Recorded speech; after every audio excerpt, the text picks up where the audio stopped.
Champions league day 2 round 2 या champions league के match day 2 पर अभी तक हुए मैचों में कुछ शॉकिंग रिजल्ट्स देखने को मिले हैं और कुछ प्रिडिक्टेड रिजल्ट जो देखने को मिले हैं हमें, आज उनकी बात कर लेते हैं। तो शुरुआत फर्स्ट मैच से करते हैं जो कि था रियल मैड्रिड और कायरात अलमाटी का।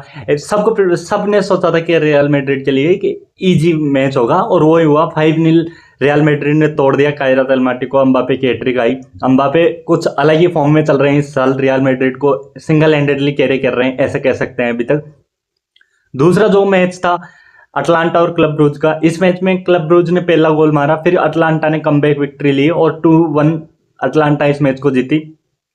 कुछ चांसेस थे क्लब ब्रूज के पास में कि इस मैच को किल कर सके, लेकिन वो कर नहीं पाया और बाद में उन्हें हार का सामना झेलना पड़ा 2-1। अगला जो मैच था वो था आईएक्स मार्से ने आईएक्स को बिल्कुल तोड़ दिया। डिजर्वी की टीम ने पिछले मैच में भी रियल मैड्रिड के सामने बहुत अच्छा फुटबॉल खेला था और अब की बार उनको होम टर्फ पे आईएक्स से खेलना था, जो कि बिल्कुल ही अच्छा फुटबॉल नहीं खेल रही है इस सीजन। अनसेटल्ड लग रही है बहुत ज्यादा आईएक्स की टीम। तो ओलंपिको मार्सियल ने 4-0 से आईएक्स को तोड़ दिया है, बिल्कुल नेस्तनाबूद कर दिया है। कोई मौका नहीं था आईएक्स के पास में इस मैच में कुछ दिखाने का और कुछ दिखा भी नहीं पाया वो पूरे मैच में। ओलंपिक मार्सेल ने पूरे मैच को डोमिनेट किया। फिर एक शॉकिंग रिजल्ट आता है, बोडो ग्लिम्ट ड्रॉ कर देती है टॉटनम से। हालांकि वो जीत ही रहे थे, टॉटनम ने कमबैक किया लास्ट 89 मिनट या 90 मिनट्स में ऑन गोल आया, उसके चलते 2-2 ड्रॉ हुआ। एक शॉकिंग रिजल्ट, ड्रॉ भी शॉकिंग रिजल्ट था क्योंकि सबको ऐसा लगा था कि टॉटनम के लिए ये बहुत अच्छा मैच होगा और इजी विन रहेगी, लेकिन ऐसा कुछ नहीं हुआ। टॉटनम 2-0 डाउन थी इस मैच में, फिर टॉटनम ने कमबैक किया और 2-2 ड्रॉ किया। हालांकि वो 1 पॉइंट लेके आए, लेकिन ये एक शौक था इस मैच डे पे कि किसी ने प्रिडिक्ट नहीं किया होगा कि बोडो ग्लिम्ट टॉटनम से ड्रॉ खेल जाएगी। फिर एज प्रिडिक्टेड इंटर के होम पे इंटर ने स्लाविया प्राहा जो टीम है उसको 3-0 हरा दिया है। तो ये प्रिडिक्टेड रिजल्ट था इंटर के होम पे कि स्लाविया प्राहा कुछ नहीं कर पाएगी, इंटर के लिए इजी मैच रहेगा।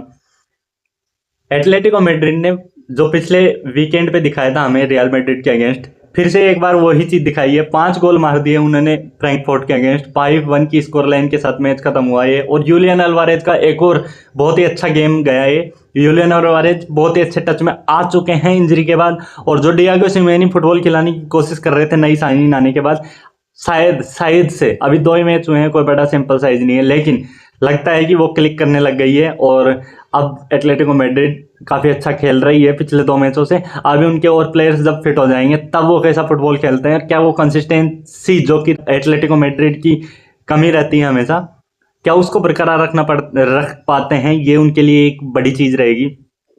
फिर बात करते हैं फाफोस और बायर्न म्यूनchen की। तो बायर्न के लिए हमेशा से इजी मैच था, चाहे वो अवे खेलो या होम पे खेलो, क्योंकि फाफोस का कोई लेवल नहीं है बायर्न की करंट टीम के अगेंस्ट।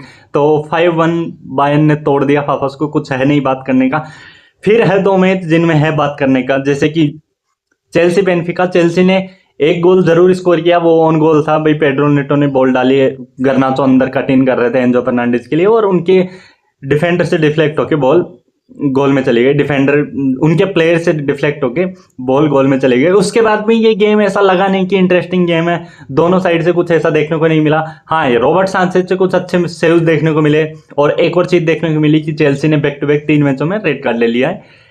ये अलग स्ट्रिक पे चल रही है चेल्सी की, हर मैच में कैसे न कैसे करके रेड कार्ड ले लेंगे। कल पिछले मैच में भी उन्होंने लास्ट मिनट में जाते जाते 2 येलो कार्ड चलते जोआओ पेड्रो को रेड कार्ड मिला और एक अलग लेवल पे स्ट्रिक बना रखी उन्होंने रेड कार्ड्स की।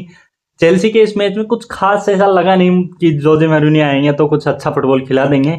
बेनफिका की टीम काफी अनसेटल्ड लग रही है, तो उन्होंने कुछ ज्यादा इस मैच में करा नहीं। वैसे कुछ अच्छे सेव थे रॉबर्ट सांचेज के, रॉबर्ट सांचेज का अच्छा गेम था ये, जैसा कि रहता है उनका हर 2 गेम के बाद में उनका एक अच्छा गेम आता है। फिर से एक ऐसा गेम आता है जो ऐसा कहने पर मजबूर कर देता है कि निकल क्लब से निकल। तो फिर अब बात करते हैं इस मैच नाइट की सबसे शॉकिंग मैच की, वो था गैलेटासराय और लिवरपूल के।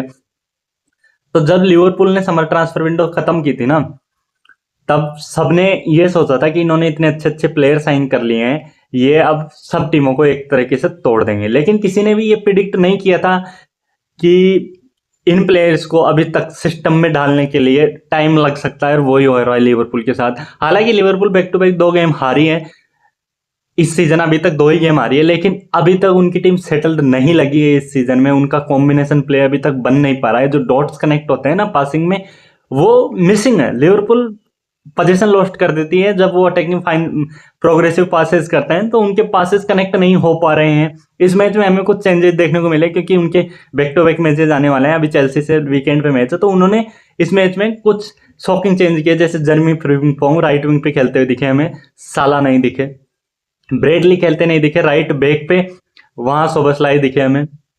तो ऐसे थे। इस मैच में सबसे इंटरेस्टिंग चीज ये लगी कि जो ग्राउंडवर्स है वो इस मैच में थके हुए लगे। उनकी बॉडी जैसे अब तक वो खेलते हुए आ रहे थे, इस मैच में वो ऑपरेट नहीं कर पाए मिडफील्ड को, तो क्लियरली दिख रहा था कि ग्राउंडवर्स जो कि मैच फटीग है उनको अभी बहुत ज्यादा लगातार मैच खेलने की वजह से उनकी बॉडी इस मैच में रिएक्ट नहीं कर पाई।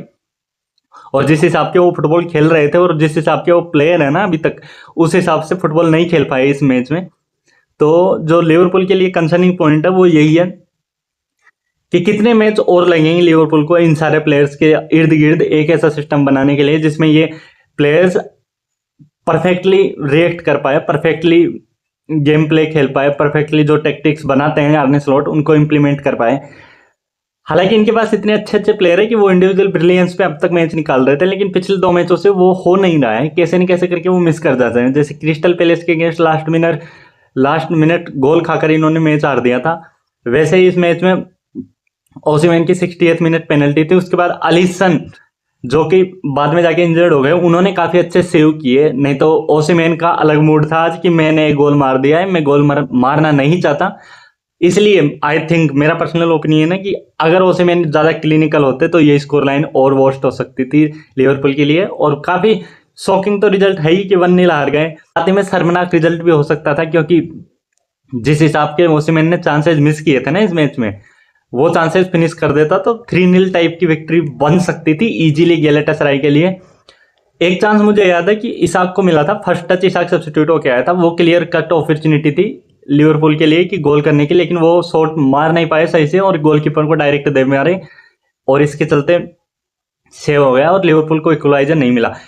ये ऐसा मैच था जिसमें पहले मिनट से लेकर 90 मिनट तक इंटेंसिटी मेंटेन रही। हमेशा से ये मैच इंटेंस रहा। लिवरपूल ने पोजीशन रखी पूरे मैच में, लेकिन लिवरपूल क्लिनिकल नहीं थी। लिवरपूल जब भी फाइनल पास ढूंढने जा रही थी ना, तब वो मिसप्लेस पास कर दे रहे थे या वो डॉट्स कनेक्ट होने वाली बात होती है वो नहीं हो पा रही थी। तो लिवरपूल का एक one of the of game था। मैं किसी भी प्लेयर को क्रिटिसाइज नहीं करूंगा क्योंकि प्लेयर्स को ही पता होता है कि कैसा खेल रहे होते हैं, वहां पे कैसा आसपास एटमोस्फियर है। तो उसको क्रिटिसाइज करने से पहले ये देखना जरूरी है कि क्या है। जैसे कि जो ग्राउंडवर्स है वो थके हुए दिखे थे, तो इतने मैच खेलने के बाद ऑब्वियसली ये कोई सा भी प्लेयर होगा उसमें फटीग होगा, तो ग्राउंडवर्स में वो फटीग दिखा, इसलिए उनकी मिडफील्ड पूरी तरह से कंट्रोल नहीं कर पाया वो। और मिडफील्ड में कंट्रोल नहीं होने के चलते उनके मिसप्लेस पासिंग हुई और उसके चलते गैलेटासराय ने काउंटर पे उनको हिट किया। पेनल्टी एक कॉन्ट्रोवर्शियल कॉल थी कि सोबसलाइन ने जो पेनल्टी गिव अवे की थी गैलेटासराय को, क्या वो सच में पेनल्टी थी? पर यूएफए के अलग रूल होते हैं, प्रीमियर लीग के अलग रूल होते हैं, तो अगर रेफरी ने दे दी तो माननी पड़ेगी क्योंकि रेफरी किसी मैच में ऐसी पेनल्टी दे देते हैं, किसी मैच में नहीं देते हैं। तो ये रेफरी वाली बकचोदी चलती रहेगी। लिवरपूल इस मैच में पूरे मैच में कभी भी ऐसा नहीं लगा कि वो गेम में है। एक्चुअल में फैक्ट यही है कि लिवरपूल इस पूरे मैच में लगे ही नहीं कि वो गेम में थी कभी।